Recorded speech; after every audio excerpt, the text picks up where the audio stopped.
আসসালামু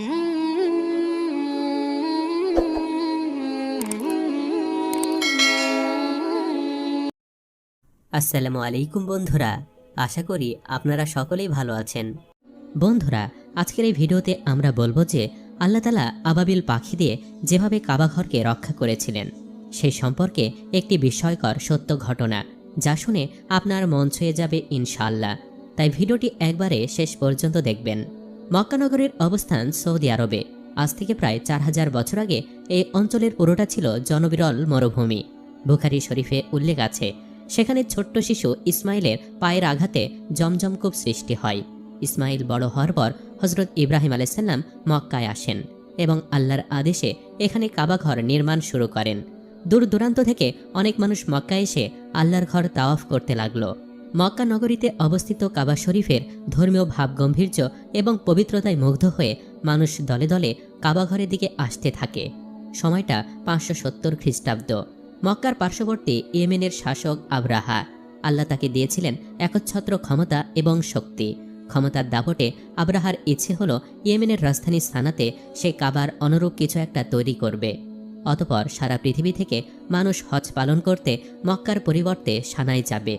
নাগরিকদেরকে জুলুমের মাধ্যমে অর্জিত বিপুল অর্থ এবং উন্নয়ন কর্মীর কোনো অভাব না থাকায় তা যথাসময়ে তৈরিও হয়ে গেল।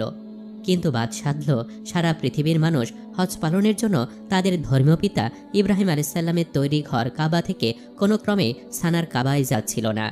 তখন এমন খবর শুনতে পেয়ে ইয়েমেনের খ্রিস্টান রাজা আবরাহা রেগে যান, কারণ তিনি যেই গির্জা বানিয়েছেন সেখানে খুব বেশি মানুষের সমাগম হতো না।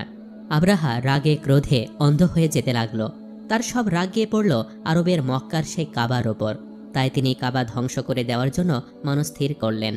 আবরাহা তখন 40,000 সৈন্য এবং কয়েক হাজার হাতি নিয়ে মক্কার দিকে রওনা হন।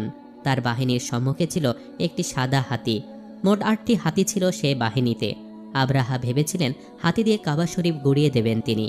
বর্ণিত আছে, মক্কার সীমানায় পৌঁছালে আবরাহার সাদা হাতি বসে পড়ে। সেটাকে জোর করে আর আগানো যাচ্ছিল না। আবরাহার নির্দেশে একটি দল মক্কাবাসীদের উট কেড়ে নিয়ে এলো। এর মধ্যে মহানবী হজরত মুহাম্মদ সাল্লাল্লাহু আলাইহি সাল্লামের দাদা আব্দুল মোতালিবেরও 200 উট ছিল। আবরাহা ঘোষণা দিলেন, আমি কেবল কাবা ধ্বংস করতে এসেছি, মানুষকে নয়। তবে কেউ বাধা দিলে সে মরবে। আব্দুল মোতালিবের পরামর্শে মক্কার সবাই পাহাড়ে গিয়ে আশ্রয় নিয়েছিল। তখন তিনি আবরাহার আহ্বানে সাড়া দিয়ে একটি মিটিং করতে গেলেন। আলোচনা শুরুতেই আব্দুল মোতালিব আবরাহাকে সতর্ক করলেন। তাকে বললেন এমন বিপজ্জনক কাজ থেকে বিরত থাকতে। কিন্তু ক্ষমতার কারণে উন্মুক্ত আবরাহাকে থামানো গেল না। আব্দুল মুত্তালিব বললেন, আমার উট ফেরত দিন। আবরাহা অবাক হয়ে বললেন, আমি তো ভাবলাম আপনি অনুনয় বিনয় করবেন যে আমি যেন আক্রমণ না করে ফিরে যাই ইয়েমেনে। আমি আপনাদের উপাসনালয় ধ্বংস করে দিতে এসেছি। আপনার বাপদাদার উপাসনালয়, আপনাদের মান সম্মান প্রতিপত্তি সব ধুলোই মিশে যাবে। আর এই সব বিষয়ে কথা না বলে আপনি বলছেন আপনার উট ফেরত দিতে। আব্দুল মুত্তালিব তখন বললেন, আমি আমার উটের মালিক, সে কারণে আমি আমার উট চাইতে এসেছি। আর এই ঘরের মালিক আল্লাহ তাআলা নিজেই এর রক্ষাকর্তা। আমি নিশ্চিত তিনি তার ঘর রক্ষা করবেন। আবরাহা অবাক হয়ে যান এমন কথা শুনে। তিনি কুরাইশদের উটগুলো দিয়ে দেন। আব্দুল মুত্তালিব চলে যান তার বাড়িতে। পরদিন সকালে আবরাহা তার বাহিনী নিয়ে ঢুকতে যাবেন মক্কায়।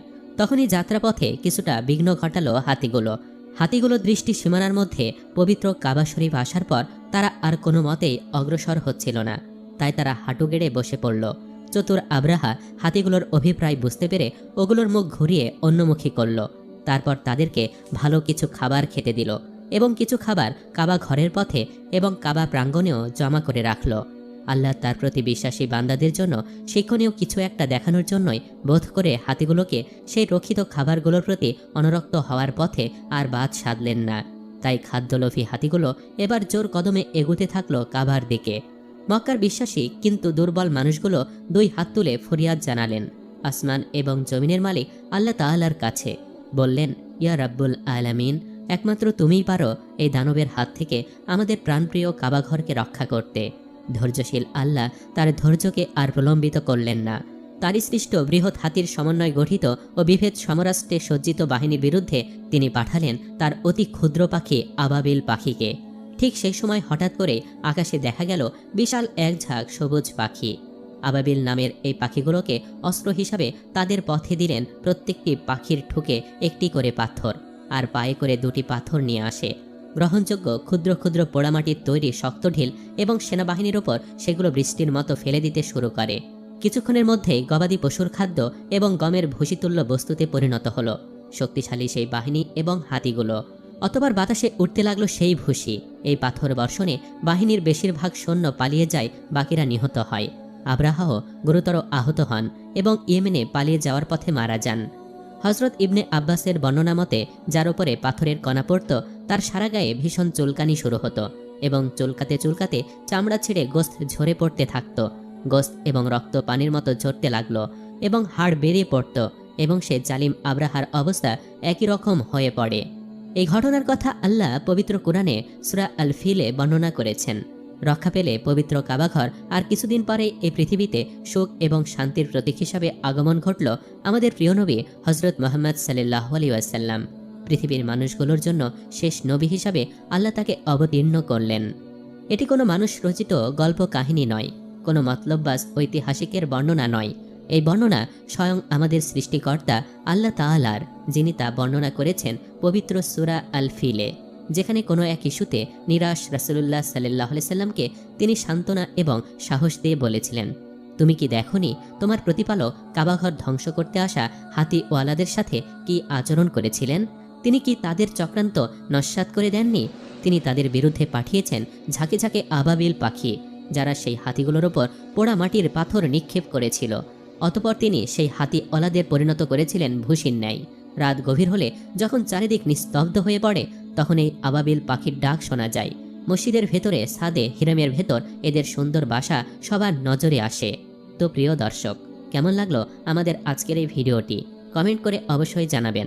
আজ তাহলে এই পর্যন্তই। আপনারা ভালো থাকবেন, সুস্থ থাকবেন। আল্লাহ হাফেজ।